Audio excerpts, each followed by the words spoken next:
Selamat pagi, selamat bertemu kembali dalam program kita membaca Alkitab setiap hari. Pagi hari ini kita masuk dalam episode 2 Juni. Dan saya mengajak kita, Bapak dan Ibu, mari kita terus ikuti pembacaan Alkitab kita. Mari kita terus merenungkan firman Tuhan. Mari kita jadikan Alkitab ini menjadi makanan rohani, makanan harian kita, sehingga kita boleh tumbuh dengan sehat. Iman kita boleh bertumbuh dengan maksimal. Amin. Baik, sebelumnya saya undang kita mari berdoa. Bapa yang baik, kembali kami bersyukur di pagi hari ini. Kami bersyukur buat anugerah-Mu yang besar. Dan pagi hari ini kami mau mendengarkan renungan firman-Mu. Berkatilah firman-Mu, biarlah firman-Mu menjadi santapan rohani bagi kami di pagi hari ini. Di dalam Yesus Kristus kami berdoa, haleluya, amin. Pagi hari ini tema bagi kita, umatku yang atasnya namaku disebut. Umatku yang atasnya namaku disebut. Saya bacakan dari 2 Tawarik pasal yang ke-7 ayat yang ke-14. Dan umatku yang atasnya namaku disebut, merendahkan diri, berdoa dan mencari wajahku, lalu berbalik dari jalan-jalannya yang jahat, maka aku akan mendengar dari surga dan mengampuni dosa mereka serta memulihkan negeri mereka. Ayat ini disampaikan oleh Allah sendiri kepada Raja Salomo di dalam mimpi. Allah sendiri yang menyampaikan langsung kepada Raja Salomo. Bukankah ini juga yang menjadi kerinduan orang-orang percaya? Mendengar dari surga, mengampuni dosa mereka, memulihkan negeri mereka. Dan ini akan Tuhan lakukan.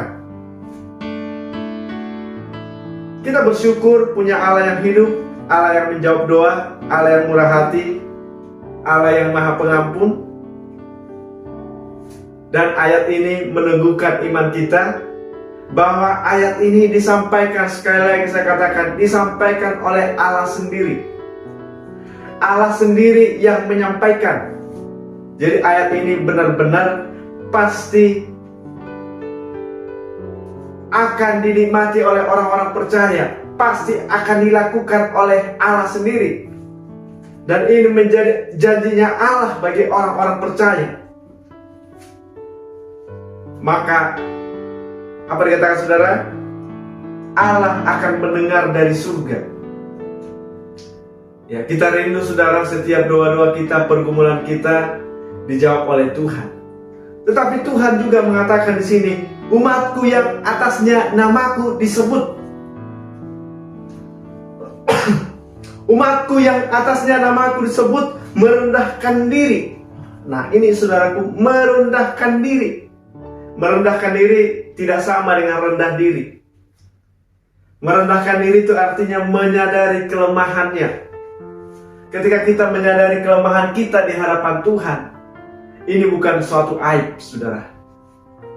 Setiap kita punya kelemahan, setiap kita punya masalah, setiap kita punya pergumulan. Tetapi adakah kita mau merendahkan diri datang kepada Tuhan? Mau merendahkan diri, mau berkomitmen untuk dipimpin selalu oleh firman-Nya. Nah, ini saudara bentuk dari merendahkan diri.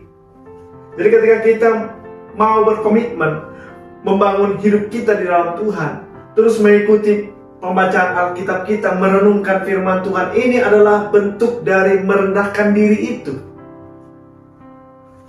Dan kita memiliki komitmen untuk melakukan firman Tuhan. Walaupun saudara, kita melakukan firman Tuhan mungkin juga tidak sempurna, tetapi kita ada komitmen. Dan kita berkata di dalam hati, aku rindu dipimpin oleh firman-Mu. Aku rindu setiap langkahku dipimpin oleh firman-Mu. Aku rindu setiap langkahku berkenan kepada Tuhan. Ini adalah bentuk dari kerendahan hati. Ini adalah bentuk dari merendahkan diri. Tetapi ketika kita sudah merasa Tuhan tidak melihat segala perbuatan kita, kita merasa melakukan dosa sudah nyaman-nyaman saja, saudara. Ini adalah bentuk dari kecongkakan. Ini adalah bentuk dari kejahatan di mata Tuhan. Tuhan tidak memandang bulu siapapun ketika dia sudah merasa bisa hidup tanpa Tuhan. maka ini adalah kesombongan. Ini adalah bentuk dari tidak lagi merendahkan diri, tapi meninggikan hati. Tetapi saudaraku, Tuhan menyatakan sendiri lewat Raja Salomo, yang umatku, yang atasnya namaku disebut, merendahkan diri, maka Tuhan akan menjawab doanya. Amin. Dan bahkan dikatakan juga berdoa. Ketika mereka merendahkan diri dan juga berdoa. Apa itu berdoa, saudara? Memohon dengan sungguh-sungguh kemurahan Tuhan, dengan sepenuh hati bergantung kepada Tuhan. Nah, ini saudara, doa kita. Kita memohon dengan sungguh-sungguh. Nah, ketika kita memohon dengan sungguh-sungguh, maka ada janji Tuhan berkata bahwa Allah sendiri akan mendengarkan doanya, yang atasnya namaku disebut, berdoa. Tetapi adakah kita berdoa? Atau menyuruh orang lain berdoa untuk kita? Tapi mari saudara datang kepada Tuhan dengan sungguh-sungguh kita berdoa. Pasti Tuhan jawab doa kita. Tetapi adakah kita dengan sungguh-sungguh? Atau hanya sekedar saja, saudara? Berdoa dengan sungguh-sungguh. Di dalam Alkitab ini, saudaraku, banyak contoh-contoh iman, tokoh-tokoh iman yang mereka berdoa dengan sungguh-sungguh. Mereka menangis di hadapan Tuhan. Mereka berteriak, mereka berpuasa, dan Tuhan menjawab doanya. Tuhan mengabulkan doanya. Mari saudaraku, ini kita praktekkan di dalam kehidupan rohani kita. Dan juga selanjutnya dikatakan mencari wajahku, mencari wajah Tuhan. Mika 3 yang keempat dikatakan, mereka sendirilah nanti akan berseru-seru kepada Tuhan, tetapi Ia tidak akan menjawab mereka. Ia akan menyembunyikan wajahnya terhadap mereka pada waktu itu, sebab jahat perbuatan-perbuatan mereka. Apa itu, saudaraku, mencari wajah Tuhan? Dalam ayat ini kita diajarkan, Mika 3 yang keempat ini, mencari wajah Tuhan, yaitu memperbaiki perbuatan-perbuatan kita. Karena perbuatan-perbuatan jahat kita ini membuat Tuhan menyembunyikan diri terhadap kita. Jadi kalau perbuatan-perbuatan kita jahat, mari kita koreksi, saudara, perbuatan-perbuatan kita.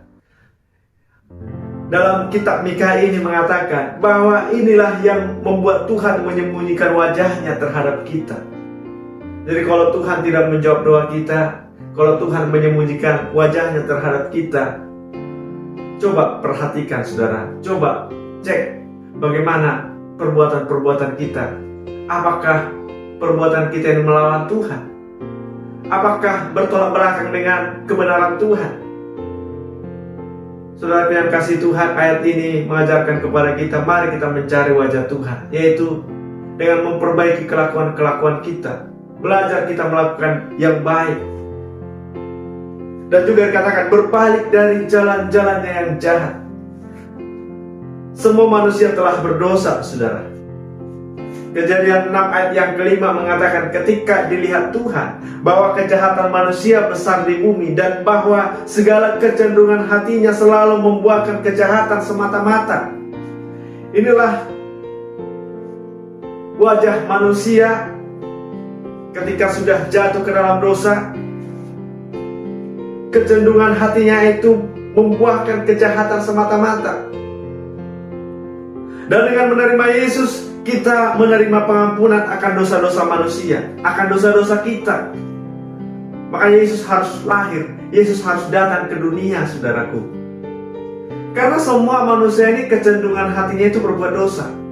Bahkan dari lahir, anak kecil sekalipun, kecenderungan hatinya itu sudah melanggar, sudah berbuat dosa, begitu ya. Siapa yang mengajari? Kita juga tidak tahu, saudara.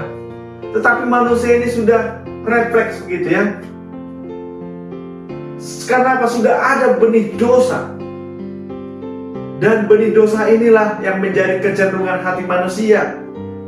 Tetapi puji Tuhan, Allah sendiri telah menjadi manusia dan telah menanggung segala dosa kita di kayu salib. Dan dengan pertolongan Roh Tuhan, Roh Kudus, kita akan dimampukan untuk bisa berbalik dari jalan-jalan kita yang jahat dan melangkah ke jalan Tuhan, yaitu jalan yang lurus. Mari jemaat-jemaat Tuhan, ayat ini menjadi renungan bagi kita pada hari ini. Umatku yang atasnya namaku disebut merendahkan diri.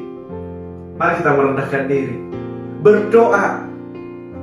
Mari kita memohon dengan sungguh-sungguh, mencari wajahku. Mari kita, saudaraku, memperbaiki kelakuan-kelakuan kita, dan bahkan berbalik dari jalan-jalan kita yang jahat. Mari saudara, jangan hidup lagi dalam masa lalu kita, tapi mari kita melangkah ke depan, melangkah di dalam kebenaran Tuhan. Mari kita minta Roh Kudus yang menuntun kita.